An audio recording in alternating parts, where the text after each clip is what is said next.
একটু আলুর তরকারিটা বসাবো ডিনারের জন্যে। 5 ফোড়ন আর শুকনো লঙ্কা ফোড়ন দিলাম। এটা ফুটে উঠেছে, এবারে দেব আমি পেঁয়াজ। পেঁয়াজটাকে একটু নাড়াচাড়া করে নেব। একটু নাড়াচাড়া করে নেওয়ার পরে তারপর দিলাম টমেটো। টমেটোটা একটু ভাজা ভাজা হওয়ার পরে তারপরে দেবো, মানে অল্প একটুখানি, আরও 2টো লঙ্কা দিয়ে দেবো, কাঁচা লঙ্কা। তার মধ্যে দিয়ে দেবো এই আলুগুলো। এর মধ্যে দেবো একটু নুন আর দেবো হলুদ, দেবো চিনি। ভালো করে মিশিয়ে জল দিয়ে দেবো। এটা আলুর চচ্চড়ি, এটা দিয়ে লুচি, পরোটা, রুটি, মুড়ি সব কিছুই খেতে ভালো লাগে। ভালো করে মিশিয়ে নিলাম, মিশিয়ে নিয়ে দিয়ে দেবো একটু জল। ব্যাস, এটা 2-3টে সিটি দেবো। সিটি দিয়ে তারপরে ভালো করে মিশিয়ে নেব। একটু পারলে একটু আবার মানে ফুটিয়ে নিতে হবে। মধ্যে দিয়ে দেবো ফ্রোজেন করা আছে মটরশুঁটি, ফ্রোজেন করা হচ্ছে ধনেপাতা। ব্যাস হয়ে গেল।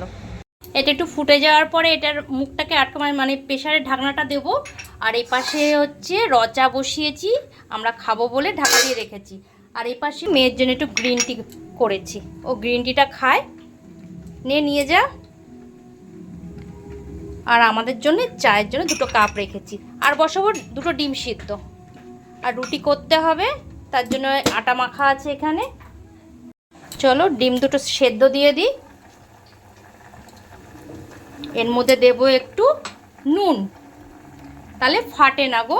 আর ডিমের টেস্টটাও চেঞ্জ হয়, মানে ভালো লাগে খেতে, টেস্টি লাগে। আর এদিকে দেখো এটা ফুটে গেছে।